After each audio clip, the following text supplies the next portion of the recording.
Video में मैं बात करूँगी स्क्रीन टाइम के ऊपर, which is a very important topic for parents. Parents कहते हैं कि हम स्क्रीन्स दें या ना दें, और अगर दें तो कितनी देर के लिए दें। तो इस वीडियो में मैं कुछ प्रोज एंड कॉन्स डिस्कस करूँगी आपके साथ, and you will decide for your self कि आपके लिए स्क्रीन्स कितने इफेक्टिव हैं और कितनी देर तक के लिए आप अपने बच्चे को स्क्रीन देना चाहते हैं। हर चीज़ की तरह इसके भी प्रोज हैं और कॉन्स हैं। प्रोज ये हैं कि आप जब अपने बच्चे को स्क्रीन देते हैं तो आप उसको थोड़ी देर के लिए बिज़ी कर देते हैं, मीनवाइल आप अपने काम कर सकते हैं, थोड़ी देर आप भी ब्रेक ले सकते हैं। दूसरा पॉइंट ये कि आप बच्चे को लर्निंग करवाते हैं, उसमें एजुकेशनल चीज़ें दिखा सकते हैं और उससे कलर्स, नंबर्स एंड बहुत सारी चीज़ें बच्चे आपके सीख सकते हैं। And number 3, I guess I can not think of any number 3 because there are no more pros on this. अपने बच्चे को कुछ भी देने से पहले हमें सोचना पड़ता है, because we are parents, right. हम कोई ऐसी चीज़ अपने बच्चे के साथ नहीं करना चाहते जो कि उसकी लाइफ पे कोई नेगेटिव इम्पैक्ट डाले। तो ये हमारे लिए ज़रूरी है कि हम इन्फॉर्म्ड डिसीजंस लें। सिर्फ अपनी आसानी मत देखें कि आपने स्क्रीन टाइम दे के बिठा दिया तो मुक गया मामला, आपका बच्चा अब आपको तंग नहीं कर रहा और आप आराम से खाने बना सकते हैं, घर की सफाइयाँ कर सकते हैं। आप अपने बच्चे के बारे में भी सोचें, because he is important, right. इस वीडियो में मैं सिंपल बात करूँगी, गूगल से तो कोई भी रिसर्च पेपर्स उठा सकता है, but I am gonna keep it simple for parents who are looking for some advice. Research हमें ये बताती है कि 1 से 3 साल तक के दरमियान बच्चे की डेवलपमेंट का क्रिटिकल पीरियड होता है, जब उसका ब्रेन डेवलप हो रहा होता है। फिज़िकली जब बच्चा पैदा होता है तो he is completely developed, he just has to grow, but उसका ब्रेन अभी भी डेवलपमेंट के प्रोसेस में होता है। तो ब्रेन के न्यूरल नेटवर्क्स को जो नरिशमेंट चाहिए होती है वो उसको मिलती है एक्सटर्नल स्टिमुलाई से, यानी कि बाहर दुनिया में जितनी भी चीज़ों में वो इंटरेक्ट करता है, जब वो टच करता है, जब वो सुनता है, जब वो अपनी 5 सेंसेस से फील करता है।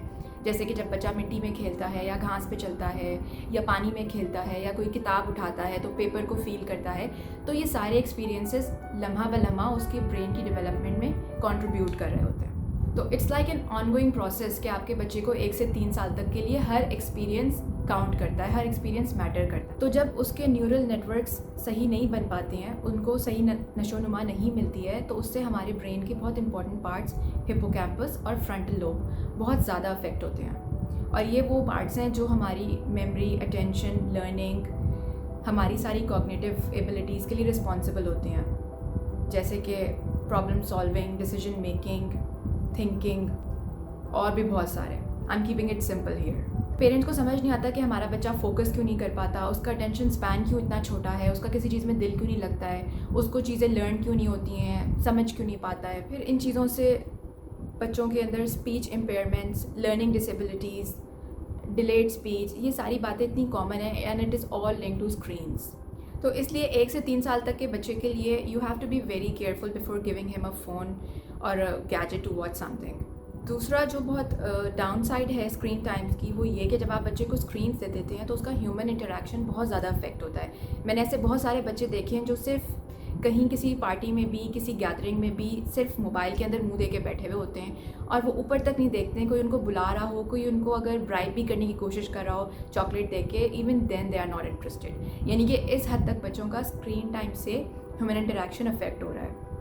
और इसके अलावा उसको दोस्त बनाने में मुश्किल होती है, क्योंकि ह्यूमन इंटरेक्शन की उसको आदत नहीं रही होती है, वो कमिटमेंट्स नहीं कर सकता, उसके अंदर टॉलरेंस नहीं होती है। उसको इमीडिएट ग्रेटिफिकेशन मिलती है, जब उसने प्रेस किया तो चीज़ प्ले हो गई, जब उसने दोबारा प्रेस किया तो चीज़ बंद हो गई। तो ये चीज़ें आपकी लाइफ में इंटरनलाइज हो रही होती हैं। यू सी, ये कोई ऐसी बात नहीं कि आज खेल लिया तो कोई बात नहीं, कल तो मेरा बच्चा ऐसे नहीं करेगा। और ये वो बातें जो कि इतनी ज़्यादा बच्चों को अफेक्ट करती हैं, बट हमें पता भी नहीं चलता कि कौन कौन सी चीज़ कहाँ पे अपना असर दिखा रही है। इस दौरान अगर आप फ़ोन देना भी चाहते हैं अपने बच्चे को, तो the safe duration is for 1 hour. 1 hour से ज़्यादा it's unsafe, totally unsafe, like it's not even recommended कि आप इससे ज़्यादा दें।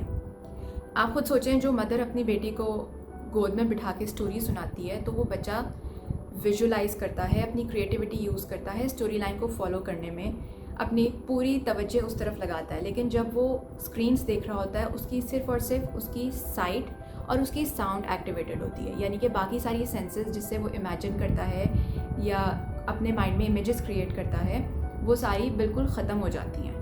और ओवर द टाइम जब बच्चा सिर्फ स्क्रीन ही वॉच करता रहता है तो ग्रेजुअली ही will become a dull person. उसकी क्रिएटिविटी, उसकी इमेजिनेशन, ये दोनों बहुत बुरी तरह अफेक्ट होती है। तो प्लीज़ स्क्रीन टाइम को लिमिटेड रखें और वॉच करें कि आपका बच्चा क्या देख रहा है। हम किस तरह से बेहतर बना सकते हैं स्क्रीन टाइम को? Number 1, duration. Watch the duration. 1 घंटे से ज़्यादा अपने बच्चे को स्क्रीन टाइम मत दें। Number 2, content. Fast moving animations are not good for your child if your child is under 3।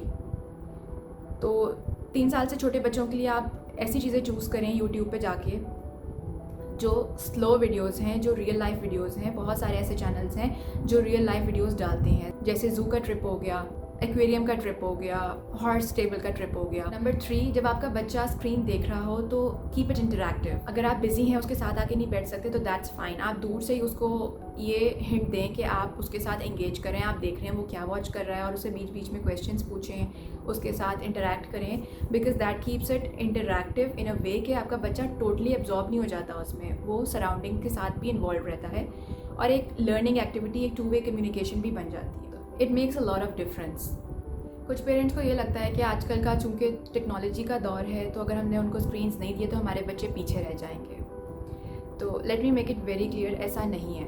हम लोग भी उस दौर में पैदा नहीं हुए थे जब हर जगह पे डिवाइसेस थे, हर जगह पे गैजेट्स थे। ये अब आना शुरू हुए हैं, बट स्टिल हम किसी में पीछे नहीं हैं। We have learned what we needed to learn and we are still learning. तो गैजेट्स को प्लीज़ रिप्लेस मत करें उन रियल लाइफ एक्सपीरियंसेस से जो आपके बच्चे के लिए ज़रूरी हैं। एक बच्चे से उसके चाइल्डहुड का हक है ये कि वो उन चीज़ों को एक्सप्लोर करे जो नेचर उसको देती है, ना कि जो टेक्नोलॉजी या डिवाइसेस उसको देते हैं।